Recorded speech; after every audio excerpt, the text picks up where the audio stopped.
నమస్కారం, వార్తలకు స్వాగతం. ముందుగా ముఖ్యాంశాలు. సోషల్ మీడియా వారియర్స్ తో సీఎం రేవంత్ రెడ్డి ముఖాముఖి. ఈ సందర్భంగా ప్రసంగం.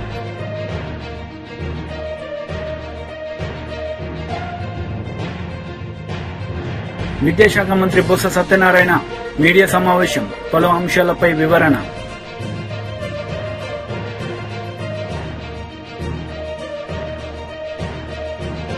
సోషల్ మీడియా వారియర్స్ తో సీఎం రేవంత్ రెడ్డి ముఖాముఖి నిర్వహించారు. ఈ సందర్భంగా పలు అంశాలపై ఆయన మాట్లాడారు. ప్రతి బాల్ బౌండరీ దాటాల్సిందే. ఏ ఒక్క బాల్ బౌండరీ దాటకపోయినా ఆట గెలిపోవటంని డిసైడ్ చేస్తుంది. అట్లనే మీడియాలో న్యూస్ పేపర్ ఉండేది. మొదట్లో 24 గంటలకు ఒకసారి పేపర్ వచ్చేది. నెక్స్ట్ డే పొద్దున రోజంతా జరిగిన వాటిని తీసుకొని రాత్రికి ప్రింట్ అయ్యి నెక్స్ట్ డే పొద్దున వచ్చేది. అంటే 24 గంటల తర్వాతనే వార్త మనం చదువుకునేటోళ్ళం. అది ఆలస్యం అవుతుందని ఇట్లాంటి కొంతమంది జర్నలిస్టులు న్యూస్ ఛానల్స్ తీసుకొచ్చారు. న్యూస్ ఛానల్స్ ప్రతి గంటకు ఒకసారి అది జరిగిన మొదట్లో న్యూస్ ఛానల్ వచ్చినప్పుడు ఉదయం 7 గంటలకు, మధ్యాహ్నము 1 గంటకు, సాయంత్రం 7 గంటలకు ఉండేది. అంటే రోజుకు 3 సార్లు బులెటిన్ వచ్చేది. ఇది కూడా కష్టం అని చెప్పి 1 అవర్కి వచ్చేసేది. ప్రతి గంట 7 గంటలకు, 8 గంటలకు, 9 గంటలకు, 10 గంటలకు ఇట్లా వార్తలు చూపించే పరిస్థితి వచ్చింది. అయినా వార్తలు ఇంకా వేగంగా ప్రజలకు చేరడానికి ప్రతి నిమిషం కాదు, ప్రతి సెకండ్ ప్రపంచంలో ఏ మూలలో ఏ సంఘటన జరిగినా వార్తా రూపంలో బయటకు వస్తుంది. అదే social media. On the spot, even 1 second కూడా ల్యాప్స్ లేకుండా ఎక్కడికక్కడ ప్రజలకు తీసుకెళ్తున్న విధానమే ఈరోజు సోషల్ మీడియా. అంటే ఫార్మాట్ మారిపోయింది. క్రికెట్లో ఎట్లయితే ఆట గేమ్ రూల్ మారిపోయిందో, మీడియాలో print media, electronic media, social మీడియాలో ఎట్లయితే ఫార్మాట్ మారిపోయిందో, ఈరోజు ఎట్లయితే 2020లో ప్రతి బాల్ను బౌండరీ దాటిచ్చే విధంగా పనిచేయాలనో, ఇవాళ సోషల్ మీడియాలో కూడా ఆ విధంగా ప్రతి వాడు ప్రతి నిమిషం ప్రతి సెకండ్ అలర్ట్గా ఉండాలి.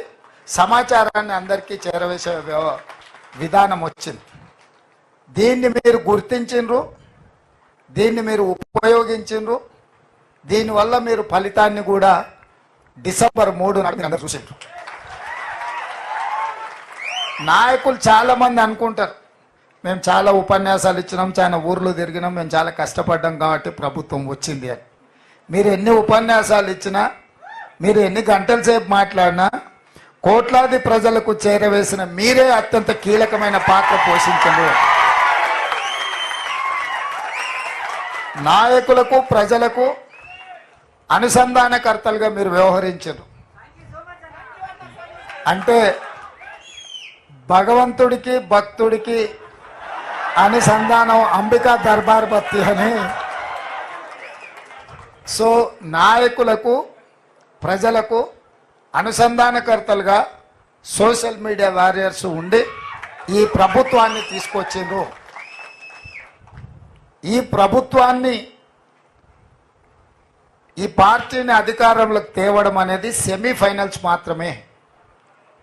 ఫైనల్ గేమ్ ఇప్పుడు ఉన్నది. ఫైనల్స్ ఇప్పుడు ఆడుతున్న మోడీతో ఆడుతున్నది మనం ఫైనల్స్. సెమీఫైనల్స్లో కేసీఆర్ ఓడించినాం, అంటే బంగ్లాదేశ్ ఓడించినాం సెమీఫైనల్స్లో. ఇప్పుడు ఫైనల్స్లో పాకిస్తాన్తో కొట్లాడాలి మనం. తెలంగాణ రాష్ట్రంలో నరేంద్ర మోడీ, అమిత్ షా, జేపీ నడ్డా, చాలామంది వాళ్ళ నాయకులు తెలంగాణ మీద ముప్పేట దాడి చేసి మనల్ని ఓడించాలని, ఎట్లయినా సీట్లు సాధించాలని, సొంత మనుషులనే కాకుండా కిరాయి మనుషులను కూడా పెట్టుకొని తప్పుడు వార్తలను ప్రసారం చేస్తూ ప్రజాస్వామ్యం మీద, మన పెద్దలు, మన పూర్వీకులు, మన ప్రభుత్వం ఇచ్చిన రిజర్వేషన్ల మీద దాడి చేస్తున్నారు. దానికి మతము లేకపోతే ప్రభుత్వ ఏజెన్సీలను వాళ్ళు ఉపయోగించుకుంటున్నారు. ఈ 2 అంశాలను స్పష్టంగా ప్రజలకు చెప్పాల్సిన బాధ్యత మా సోషల్ మీడియా వారియర్స్ మీద ఉన్నది. శ్రీరామనవమి వస్తే అదొక పెద్ద సమస్య కింద చిత్రీకరించడానికి బీజేపీ ప్రయత్నం చేస్తుంది. మనందరం మన ఇళ్లల్లో మన తండ్రులు తాతలు ముత్తాతలు శ్రీరామనవమి హనుమాన్ జయంతి చేసుకోకుండానే పోసమ్మకు మైసమ్మకు ఎల్లమ్మకు కోడి గొయ్యకుట్ట కళ్ళు ఒయ్యకుట్టనే మనం ఇంత దూరం వచ్చినామా? తాతకు దగ్గు నేర్పినట్టు ఇప్పుడు కొత్త కొత్త వాళ్ళు తయారైన బతుకమ్మ బోనాలకు ఉండెత్తేదేమో కవితమ్మ నేర్పినట్టు శ్రీరామనవమి హనుమాన్ జయంతి బండి సంజయో లేకపోతే ధర్మపురి అరవిందో గుండో అరగుండో మనకు నేర్పినట్టుగా ఈరోజు వ్యవహరిస్తున్నారు. ఇట్లాంటి విషయాలను సమయస్ఫూర్తితోని తిప్పికొట్టాలి. ఒకే ఒక్క మాట 2-3 రోజుల నుంచి నేను చెప్తున్నా, దేవుడు గుడిలో ఉండాలి. Minister Kakani Govardhan press meet నిర్వహించారు. ఈ సందర్భంగా టీడీపీ నేతలపై ఆయన మండిపడ్డారు. డిస్ట్రిక్ట్ ఎలక్షన్ ఆఫీసర్ యాక్షన్ తీసుకోలేదు, అందుకని సీఈఓకి చీఫ్ కమిషనర్కి ఇద్దరికి పెట్టాను నేను. కాబట్టి హుందాగా ఎన్నికలు చేసేది అలవాటు చేసుకో. ఎన్నికల సమయంలో ఉద్రిక్తతలు రేగొట్టడం, ఏదో ఒకటి తీసుకొచ్చి ఎవరినో ఒకరిని మాట్లాడడం, వాళ్ళు రేపు ఏదన్నా మాట్లాడితే దాని ద్వారా నా మీద దాడి జరిగింది లేకపోతే నా మీద అన్యాయం జరిగింది నన్ను మాట్లాడారని చెప్పి దాన్ని పెద్ద పోతత్వంలో చూపించుకొని నువ్వు దానివల్ల బ్రతకాలనుకోవడం రాజకీయంగా చనిపోయినటువంటి వాడి. కాబట్టి ఈరోజు ఎన్నికలు వస్తే హుందాగా చేయి, హుందాగా వ్యవహరించు. ఇవన్నీ మర్చిపోయి గోవర్ధన్ రెడ్డిని ముద్దా చేయాలి. ఎవడు చేస్తాడు ముద్దాయి? కాబట్టి ప్రభుత్వం వ్యవస్థ ఉంది, వ్యవస్థ విచారణ చేస్తుంది, దాంట్లో ఎక్కడా జోక్యం చేసుకోం. జిల్లా కలెక్టర్ని చెప్పానండి, ఏదన్నా ఒక్క ఫేవర్ ఎలక్షన్ కోడ్ వచ్చిన తర్వాత ఇదిగో నాకు ఈ ఫేవర్ చేయమని. ఎందుకంటే ఇవి నేను మాట్లాడే మాటలు మీడియాతో మాట్లాడాడు ఆన్ రికార్డు ఉండేటువంటివి. రేపు ఏదన్నా వస్తే జిల్లా కలెక్టర్ అనుకోవచ్చు, ఏందబ్బా ఇంత అబద్ధాలు చెప్తాడా గోవర్ధన్ రెడ్డి సోమిరెడ్డి లాగానే. నేను నువ్వు ఇన్నిసార్లు ఫోన్ చేసి కంప్లైంట్ చేసి ఉంటావు. ఏ రోజైనా నాకు ఫేవర్ చేయమని ఈ జిల్లా కలెక్టర్ని అడిగానా? ఈ జిల్లా ఎస్పీతో అసలు మాట్లాడానా? కొత్తగా వచ్చినటువంటి ఎస్పీతో లేదు, అలవాటు లేదు, ఆనవాయితీ లేదు. కాబట్టి ఏదో నీ ఇష్టం వచ్చినట్టుగా ఏదో వాళ్ళు చేస్తున్నారు వీళ్ళు చేస్తున్నారు అది ఇదని చెప్పి ఏదో ఒక ప్యానిక్ సిచ్యువేషన్ క్రియేట్ చేసి దాని ద్వారా ఏదో లబ్ధి పొందాలనేటువంటి ఆలోచన కరెక్ట్గా నీది ఏదైనా ఉంటే జనాలకు వెళ్ళు. నువ్వు చేసినటువంటి అభివృద్ధిని గురించి చెప్పు. ఇదిగో ఈ విధంగా చేశాను. మన నువ్వు చంద్రబాబు వచ్చాడు, నన్ను జగన్మోహన్ రెడ్డి గారిని తిట్టిపోయారు, నువ్వు రాయించినటువంటి స్క్రిప్ట్ చదివిపోయాడు. ఏమి నువ్వు వాట్సాప్లో పెట్టినటువంటి మెసేజ్లకి చంద్రబాబు నాయుడు చదివినటువంటి దానికి ఏమీ తేడా లేదు.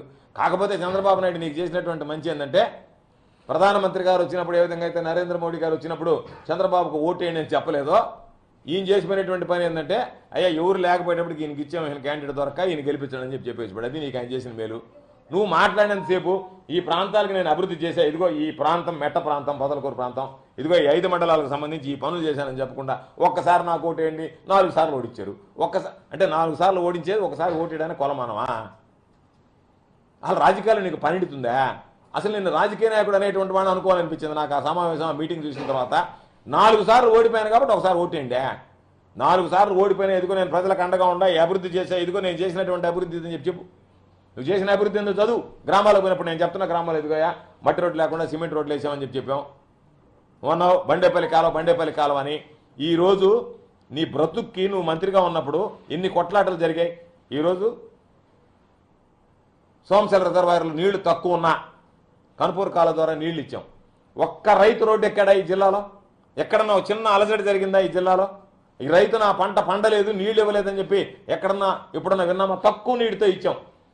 ఉన్నటువంటి అతి తక్కువ నీటిని ఎంత సమర్థవంతంగా డిస్ట్రిబ్యూట్ చేసామో అంత సమర్థవంతంగా డిస్ట్రిబ్యూట్ చేసాం. నువ్వేదో పెద్ద చీఫ్ ఇంజనీర్ లాగా టీఎంసీలు క్యూసెక్లు లెక్కలు చెప్పిపోవడం కాదు.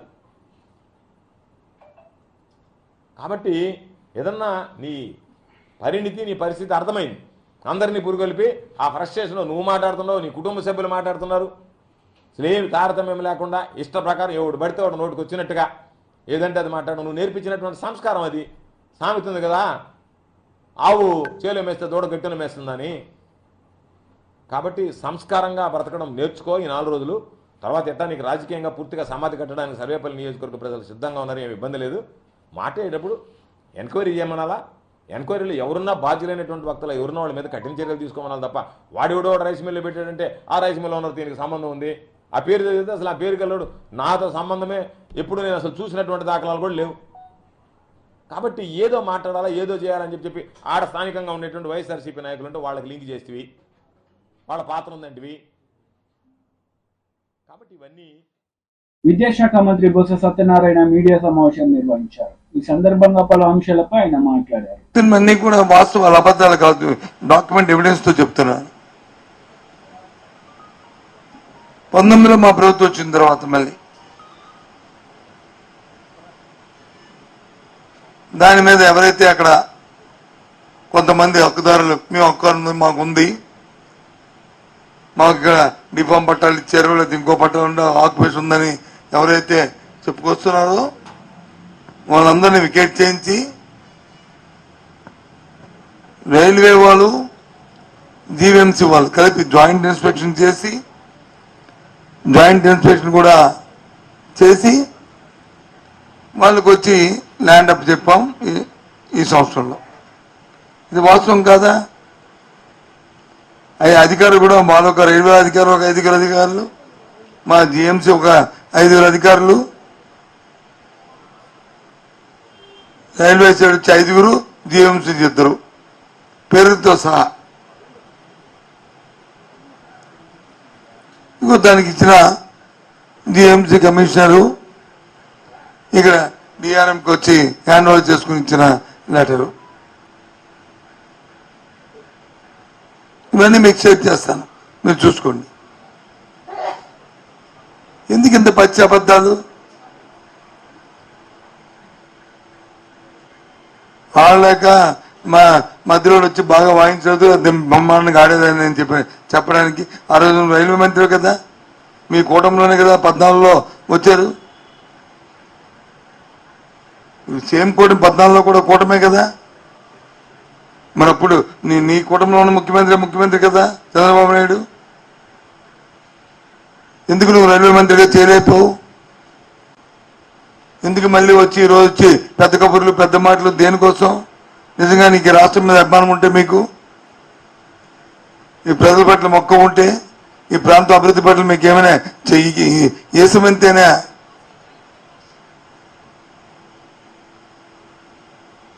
మీకు సదాభిప్రాయం ఉండి చేయాలని తపన ఉంటే ఏదో నేను కేంద్ర మంత్రిని వచ్చి మాట్లాడితే అది చెల్లుతుంది. నాకున్న డప్పా కొట్టిన ఆ 2 పత్రికలు, ఈనాడు ఆంధ్రజ్యోతి లేకపోతే T5 లేకపోతే ఏబిఎన్, ఈనాడు వేస్తారు అనుకుని మీకు డప్పాలు ఎందుకు చెప్పు?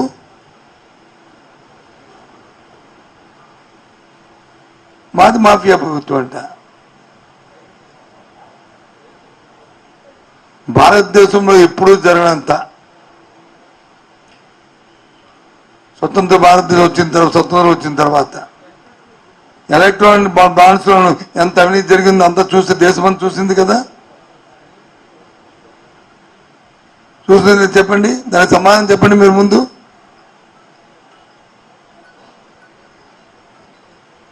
వేల కోట్ల రూపాయల్ని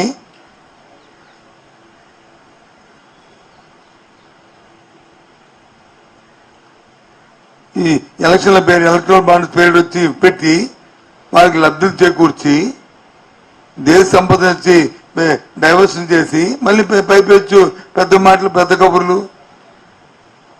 భారతదేశ ప్రజలందరూ కూడా మీది అమాయకులు అనుకుంటున్నారా మీ ఉద్దేశంలో? మాట్లాడట్లేదు కాబట్టి ఎవరు ఎందుకులే అని చెప్పి ఊరుకుంటున్నారంటే మీరు ఎక్కువగా మాట్లాడింది సమంజసమేనా?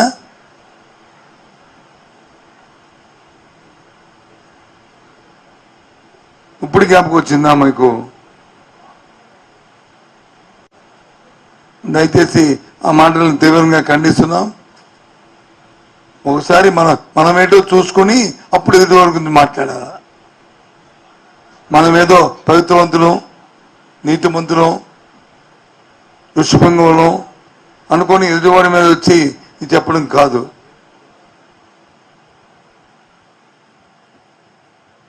సాక్షాత్తు ఇదిగో GVMC minister Komatireddy Venkatareddy press meet నిర్వహించారు. ఈ సందర్భంగా మాజీ మంత్రి హరీష్ రావుపై ఆయన మండిపడ్డారు. ఈ మోసాలు ఏమైనా కాంగ్రెస్ పార్టీ అంటే ఏముంది?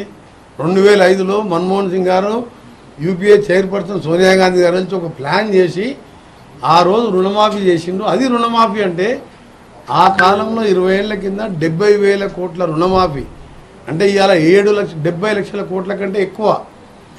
అప్పుడు నేను అధికార పార్టీ రెండోసారి ఎమ్మెల్యేగా ఉన్నా. ఒక్కొక్క అకౌంట్లో 1,00,000, 2 లక్షలు, 3 లక్షలు, 5 లక్షలు ఉన్నాయి. అన్నీ కూడా మాఫీ అయిపోయినాయి. సరే, కొందరు ఆర్థికంగా మంచుకున్న రైతులు లోన్ తీసుకున్నది రీపే చేస్తే రాజశేఖర రెడ్డి గారి వాళ్ళందరూ కూడా ఒక బెనిఫిట్ లాగా ఒక ఇన్సెంటివ్ లాగా కట్టిన వాళ్ళకు కూడా 5,000 రూపాయలు అకౌంట్లో వేసినాం, 1,500 కోట్లు. ప్లస్ కరీంనగర్లో ఆ రోజు తెలంగాణ ఇస్తా అని చెప్పిన సోనియా గాంధీ ఆంధ్ర నాయకులు మొత్తం ఒకటైన ఆంధ్రప్రదేశ్లో 25 స్థానాలు ఎంపీలతో పాటు ఎప్పుడు పార్టీ అధికారంలో రాదని తెలిసినా చెప్పిన మాట కట్టుబడి తెలంగాణ ఇచ్చింది. ఇవాళ ఉపాధి హామీ లాంటి పథకం పెడితే అన్నం తింటున్నాం. ఇదే లేకపోతే కేసీఆర్ 10 ఏళ్ల పరిపాలనలో లక్షల మంది ఇవాళ ఆకలి చావులు తెచ్చేవారు ఇక్కడ తెలంగాణలో. సోనియా గాంధీ, మన్మోహన్ సింగ్ ఉపాధి హామీ యూపీఏ ప్రభుత్వం పెట్టకపోతే నేను చెప్తున్నా, 5 సార్లు ఎమ్మెల్యేగా ఎంపీగా ఉన్న వ్యక్తిని. ఇలా సగం మంది దళితులు, పేదవాళ్ళు, భూములు లేని వాళ్ళు, దళితులకు భూములు ఉండవు. ఈయన 3 ఎకరాలు ఇస్తాను మోసం చేసిండు. ముఖ్యమంత్రి ఎట్లా దళితులను ఒకసారి 2 సార్లు మోసం చేసిండు. భూములు ఉండవు, సాకలి వాళ్ళకు, మంగళ వాళ్ళకు, పద్మశాలి భూములు ఉండక లేక కులవృత్తులు లేని వాళ్ళు కూలీ మీద ఆధారపడతారు. ఇవాళ వచ్చిన మోడర్నైజేషన్ ఎక్విప్మెంట్ ఇవాళ వరి కోతలు కూడా మిషన్లు వచ్చినాయి. సో వీళ్ళందరూ కూడా ఎట్లా బతకాలి? కూలీనాలు చేసుకుంటే బతుకోవాలి. దాని ప్లేసులో ఉపాధి హామీ పెట్టి చట్టం రూపాయలు తీసుకొచ్చి 100 రూపాయలు కనీసం 100 రోజులు ఉపాధి ఇవ్వాలి అని చెప్తే ఇవాళ 180 రూపాయలు పెరిగి ఇలాంటి దరిద్రుడు పాలించిన కేసీఆర్ 10 ఏళ్లలో నిజంగా ఆ పథకం లేకుంటే లక్షల మంది చనిపోయారు ఆకలి చావులతో. అందుకనే కాంగ్రెస్ పార్టీని విమర్శించడం మానం. తెలంగాణ ఇస్తాంటే ఇచ్చినాం. ఆగస్టు 15 మా ముఖ్యమంత్రి గారు ఇచ్చిన మాట నిలబెట్టుకుంటాం. అలా మంత్రివర్గంలో సభ్యునిగా మా ఎమ్మెల్యేలు మేమందరం కూడా రైతులకు మాటిస్తున్నాం. ఈ డ్రామారావు, ఈ అవలేష్ రావు మాటలు మళ్ళొక్కసారి ఇవాళ మోసం అని తెలిసిపోయింది కదా. ఎంత పిరికి పని అంటే ఎమ్మెల్యే పదవి వదిలిపెట్టుకుంటాను భయపడుతుంది. నాయన మంత్రి పదవి తీసి అవతల పడేసాను నేను. నిజంగా రైతుల ప్రేమ ఉంటే నీదేం డ్రామా? కనీసం మెదక్లో డిబేట్ తెచ్చుకోవాలి. రైతుల కోసం నేనేదో మొనదాన్ని ముఖ్యమంత్రి గారితో ఛాలెంజ్ చేస్తాను చెప్పుకుంటానుక. నీ మెదక్లో డిబేట్ తెచ్చుకో దమ్ముంటే. మెదక్ సీటు కూడా ఓడిపోతుంది. 13, 14 కాంగ్రెస్కి వస్తున్నాం. ఇక ఆయన కట్టబెట్టుకొని బయలుదేరిండి. ఆయన అధికారంలో ఉన్నప్పుడే ఫామ్ హౌస్లోకి వెళ్ళి బయటికి రాలే. 4 నెలల్లో ఎన్నిసార్లు సెక్రటరియట్కి వచ్చిందంటే నా 10 ఏళ్ళల్లో 4 నెలల మా ముఖ్యమంత్రి గారు వచ్చిన దాంట్లో 10% సార్లు కూడా రాలే. మొత్తం 10 సార్లు రాలే. మా ముఖ్యమంత్రి గారు హైదరాబాద్లో ఉంటే 3 నెలల్లో 60 రోజులు 60 సార్లు వచ్చింది సెక్రటరియట్కు. అందరిని కలిసేవారు. అపాయింట్మెంట్ లేదు, సెక్యూరిటీ లేదు, ఎవరిని చెక్ చేసేలేదు. ఈయన దగ్గర హోమ్ మినిస్టర్ మహమ్మద్ అలీ పోతే ఒక హోంగార్డ్ కాడ కట్ట తీసుకొని రెండో పడితే 120 కిలోమీటర్ల రివర్స్ తీసుకొని వెళ్ళిపోయాడు. హోమ్ మినిస్టర్నే బయటికి వెళ్ళగొట్టాను. నీ అంత పాలన, నీ జోకర్ ఎమ్మెల్యేలు ఇవాళ పెద్ద జోకర్ అయ్యిండు. హరీష్ రావు మళ్ళీ ప్రజలను మోసం చేస్తున్నావు. ఆ రోజు అగ్గిపేట దొరకలేదని మోసం చేసి మా పిల్లల్ని చంపిండు. ఇవాళ రైతుల మీద ప్రేమ ఉన్నట్టు ఒలకబోస్తున్నాడు. ఈ డ్రామారావు గురించి జర ఎక్కువ చేయండి. ఆ రాజీనామా పత్రం మీ టీవీ ఛానల్లో కూడా వేయండి. మీరు speaker assembly. MP Bandi Sanjay ఎన్నికల ప్రచారంలో పాల్గొన్నారు. ఈ సందర్భంగా కాంగ్రెస్, బీఆర్ఎస్ లపై ఆయన మండిపడ్డారు. స్కాలర్షిప్ల కోసం నువ్వు తెలంగాణ రాష్ట్రంలో ఇయ్యి అని చెప్తే కేసీఆర్ ఇయ్యలే. అప్పుడు నరేంద్ర మోడీ గారు ఏం చేశారంటే 60% నేనిస్తా, 60% నేనిస్తా, ఇంకా 40% నువ్వు దళితులకి ఇయ్యి అని చెప్పాడు. ఇయ్యి అంటే కేసీఆర్ ఎవరు తెలుసా? నువ్వు నేరుగా వాళ్ళకి ఇయ్యద్దు, నువ్వు డైరెక్ట్ దళితులకు ఇయ్యద్దు, నువ్వు నాకు ఇస్తే నేను ఇస్తానట. మోడీ గారట కేసీఆర్ ఇస్తే ఉన్న బియ్యం పేదోళ్లకు బియ్యం ఇస్తేనే రూపాయి వసూలు చేస్తున్నాడు. వసూలు చేస్తాను ఫస్ట్ రూపాయి వసూలు అయితే గుంజినా నేను బిడ్డని ఫామ్ గుంజుకొస్తా అని చెప్పిన.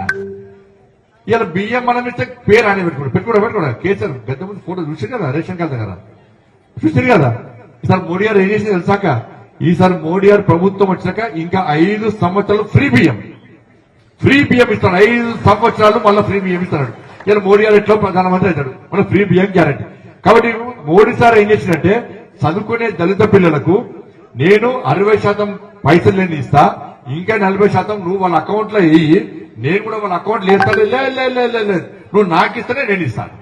ఇస్తే ఏం చేస్తాడు దాన్ని చంపుడు పైసలు సంపానికి అంత మళ్ళొక్క పైస ఇస్తాడా? ఇలా ఇంత మోసం చేసాడు కేసీఆర్ అనే వ్యక్తి. ఎట్లా మోసం చేసాడే, ఇట్లా మోసం చేసి మొత్తం మన బతుకులను బర్బాద్ చేసింది ఇలా కేసీఆర్. ఇలా ఏం ఇవ్వకుండా మోసం చేసిన వ్యక్తి కేసీఆర్ కాబట్టి తీసుకుపోయి ఏం చేయాలో అది చేశారు. ఇప్పుడు కాంగ్రెస్ పార్టీ మళ్ళా మొన్నొచ్చాయి. కాంగ్రెస్ పార్టీ మొన్నొచ్చాయి. ఏం చేసింది? మా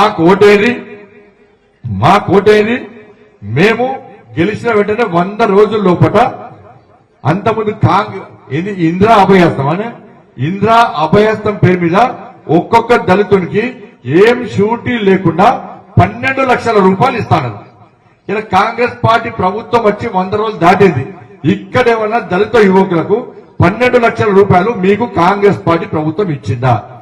మీ పిల్లలకు ఇచ్చిందా? మరి ఇయ్యదా? ఇంకేమన్నారు? 5 లక్షల రూపాయలు 6 లక్షల రూపాయలు ఎస్సీ ఎస్టీలకు జాగా ఇల్లు కలిపి 6 లక్షల రూపాయలు ఇస్తున్నారు. ఇక్కడ ఏమన్నా 6 లక్షల రూపాయలు ఇచ్చారు ఎవరికన్నా?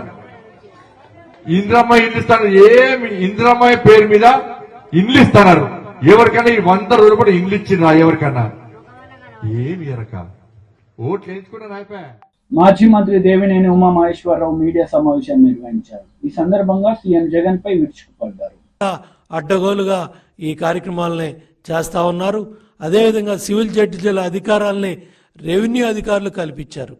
ఏదైతే జ్యుడిషియరీ సివిల్ జడ్జికి ఉన్న అధికారాన్ని అడ్డగోలుగా రెవెన్యూ అధికారులు కల్పించారు. అంటే కేసు రాసే పోలీసే తీర్పిచ్చేసే విధంగా ఈ యాక్ట్ తయారైంది. ఇది జగన్ రెడ్డి తీసుకొచ్చిన ఈ చట్టం భారత వారసత్వ చట్టం. రాజ్యాంగంలోని ఆర్టికల్ 21, 246, 300కి విరుద్ధంగా ఈ చట్టాన్ని తయారు చేశారు. దీనికి కారణం శాసనసభలో అడ్డగోలు మందగోలు బలం 151 సీట్లు అధికార మదంతో ఈ చట్టాలను తయారు చేశారు. శాసనమండలిలో మీకున్న అడ్డగోలు అధికారాన్ని ఉపయోగించి దీన్ని మీరు యాక్ట్ పాస్ చేసుకున్నారు. దీనివల్ల భూ యాజమాన్య హక్కుల్ని రెవెన్యూ అధికారులు ఏదైతే నిర్ణయించకూడదని సుప్రీంకోర్టు తీర్పుకి విరుద్ధంగా ఈ యాక్ట్ని తయారు చేశారంటే ఏ విధంగా జగన్మోహన్ రెడ్డి రైతాంగం పట్ల, రైతుల పట్ల, మరి పేద రైతాంగం వాళ్ళ హక్కుల్ని ఏ విధంగా కోల్పోతారో సుబ్బారావు అనే రైతు ఒంటిమిట్ట ఆ ప్రాంతంలో ఆ కుటుంబం యొక్క జరిగిన సంఘటనే ఈ రాష్ట్రంలో ప్రతి ఒక్కళ్ళను కూడా కదిలిస్తూ ఉంది. ఏ రాష్ట్రం కూడా ఇంతవరకు ఇంత ప్రమాదకరమైన చట్టాన్ని తయారు చేయలేదు. మరి జగన్మోహన్ రెడ్డి ఎందుకింత అత్యుత్సాహంగా ఈ చట్టాన్ని తీసుకొచ్చాడు? ఈ చట్టంలో సెక్షన్లు కూడా రాజ్యాంగ విరుద్ధంగా ఉన్నాయి. ఏదైతే ల్యాండ్ టైటిలింగ్ యాక్ట్ చట్టంలో సెక్షన్ నెంబర్ 10, 13, 14, 15, 25, 34, 46 ఇవన్నీ కూడా రాజ్యాంగ విరుద్ధంగా ఉన్నాయి. కాన్స్టిట్యూషనల్గా ఏవి కూడా ఒప్పుకునేవి కూడా కాదు. అంత టీడీపీ పోలిట్ బ్యూరో సభ్యులు వర్ల రామయ్య మీడియా సమావేశం నిర్వహించారు. ఈ సందర్భంగా పలు అంశాలపై ఆయన మాట్లాడారు. ఓట్లు కుప్పలు పడతాయని చెప్పారట. అందుకు ప్లాస్టర్ దేట్లా మీ దుంపదాకా ఇదేమి డ్రామాయ? అసలు అక్కడ అత్యాత్రమే జరగలేదు, నీ మీద రాయే పడలేదు అంటుంటే నువ్వు ఇంకా ప్లాస్టర్ వేసుకొని తిరగటంలో ఏమైనా ఔచిత్యం ఉందా అని చెప్పి నేను అడుగుతున్నా. సారీ, అంటే ప్రజలు ఎంత అమాయకులు అని చెప్పాలన్నా మీరు? ప్రజల్ని అమాయకులు అనుకుంటున్నారా జగన్మోహన్ రెడ్డి గారు? 13 రోజుల తర్వాత కూడా ఆ ప్లాస్టర్ మీరు ఆ తలకు ఉంచుకొని తిరుగుతున్నారంటే ఏమనుకోవాలి? అందుకే అన్నాను అతను పెద్ద డ్రామా యాక్టర్. చిన్నప్పుడు ఆయన ఏమైనా నాటకాలు వేశారో నాకైతే తెలియదు, కానీ ఇప్పుడు మాత్రం ముఖ్యమంత్రి అయిన తర్వాత ఇది మాత్రం పెద్ద డ్రామా. ఆ ప్లాస్టరు బాగా రోజు రోజుకి పెరుగుతుంది, ఇంకా తగ్గాలి రోజు రోజుకి. ఫస్ట్ పెద్దది ఉంటుంది, చిన్నది ఉంటుంది, లేకపోతే ఒక స్టిక్కర్ లాంటిది పెడతారు, 3వ రోజు పీకేస్తారు. నేను చెప్పాను కదా 3 రోజులే ప్లాస్టర్కి. మీకైన గాయానికి 3 రోజులే ఉంచుకోవాలి, తర్వాత ఉంచుకుంటే అది డ్రామా. నిన్న ఒక డాక్టర్ గారు ఎవరో చెబుతున్నారు సెప్టిక్ అవుతున్నారు దంపదేగా అని చెబుతున్నారు. నువ్వు అట్లాగే ప్లాస్టర్ వేసుకొని తిరిగితే సెప్టిక్ అవుద్దట. అందుకని నేను తోటి మనిషిగా నా సలహా, ఇక తీసేయండి ఆ ప్లాస్టర్. ఇక మీ మాయ మాటలు, మీ మోసపు మాటలు వినే స్థితిలో లేరు రాష్ట్ర ప్రజలని చెప్పి కూడా గౌరవ ముఖ్యమంత్రికి నేను తెలియజేస్తున్నాను. రెండవది, జనాన్ని నేను అనుకోవటం ఎదుటి మనుషులందరూ అమాయకులు, వాళ్ళకేమి తెలియదు, లోకజ్ఞానమే తెలియదు, నేను ఏది చెబితే అది నమ్ముతున్నారన్న భ్రమలో జీవిస్తూ ఉన్నాడు జగన్మోహన్ రెడ్డి గారు. ఆ ఊహాలోకాల్లో విహరిస్తూ ఉన్నారు గౌరవ ముఖ్యమంత్రి జగన్మోహన్ రెడ్డి గారు. లేకపోతే అవినాష్ రెడ్డి 5 ఏళ్ళు ఎంపీగా పనిచేశాడు, మరలా ఎంపీగా పోటీ చేస్తున్నాడు. అతను చిన్న బాలుడంట, అమాయకుడు అంట. అతను అమాయకుడు అంటే ఆయన దొంపదగ బాబాయిని, మీ బాబాయిని గొడ్డలు వేటేసి చంపిన దానికి సూత్రధారి అతనని చెప్పి CBI, the highest investigating agency in our country, వాళ్ళు చెబితే, వాళ్ళు ఛార్జ్షీట్ వేస్తే ఇతను బెయిల్ తీసుకొని ఆ కోర్టుకు అటెండ్ అవుతూ ఉంటే అతన్ని చిన్నపిల్లవాడు, అమాయకుడు అని చెప్పడంలో ఉద్దేశం ఏంటి? నీ ఉద్దేశం ఏంటి ముఖ్యమంత్రి గారు అని చెప్పి నేను అడుగుతున్నా. అంటే రాష్ట్ర ప్రజల అమాయకులేనా, మీ తమ్ముడు అమాయకుడేనా? చాలా తప్పు చేస్తున్నారు మీరు, రాష్ట్ర ప్రజల్ని కించపరుస్తున్నారు.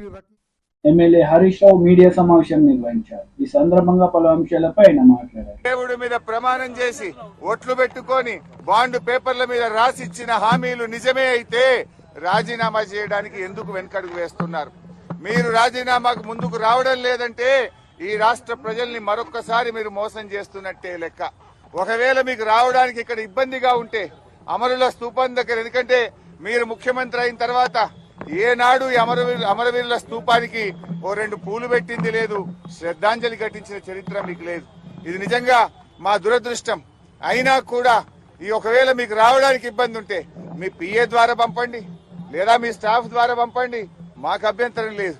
కానీ మా ఆశల్లా, మా ప్రయత్నం వల్ల ఈ రాష్ట్రంలో ప్రధాన ప్రతిపక్షంగా ప్రజలకిచ్చిన హామీలు అమలు చేయించడమే మా కర్తవ్యం.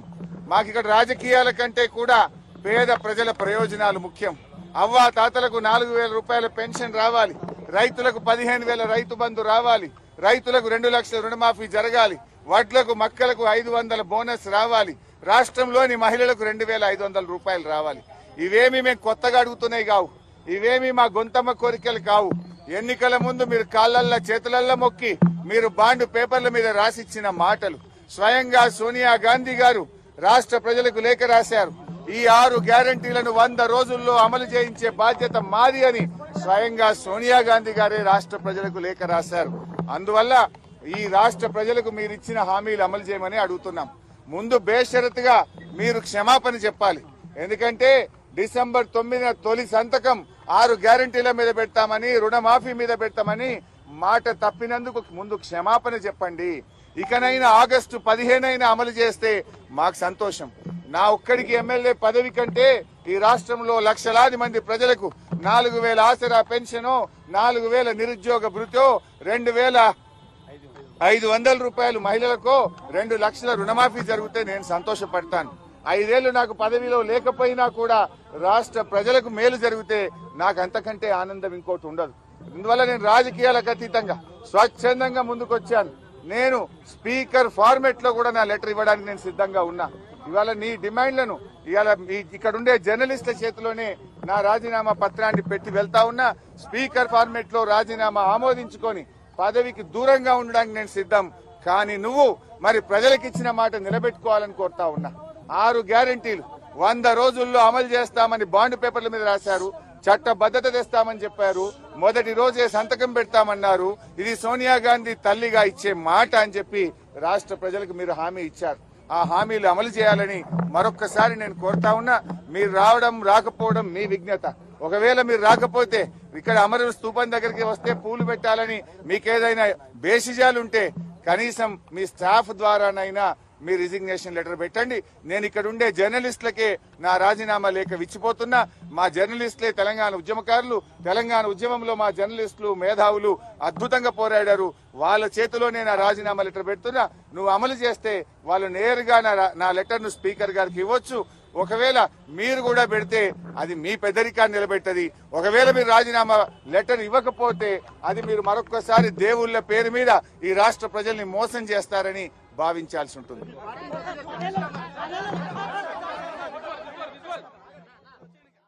వార్తలు ముగించే ముందు ముఖ్యాంశాలు మరోసారి. సోషల్ మీడియా వారియర్స్ తో సీఎం రేవంత్ రెడ్డి ముఖాముఖి. ఈ సందర్భంగా ప్రసంగం.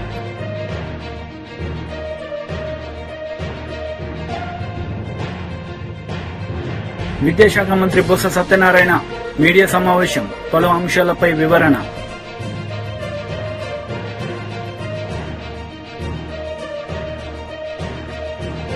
ఈ వార్తలు ఇంతటితో సమాప్తం. తిరిగి ప్రసారమయ్యే వార్తలు మళ్ళీ కలుద్దాం. అంతవరకు సెలవు. నమస్తే.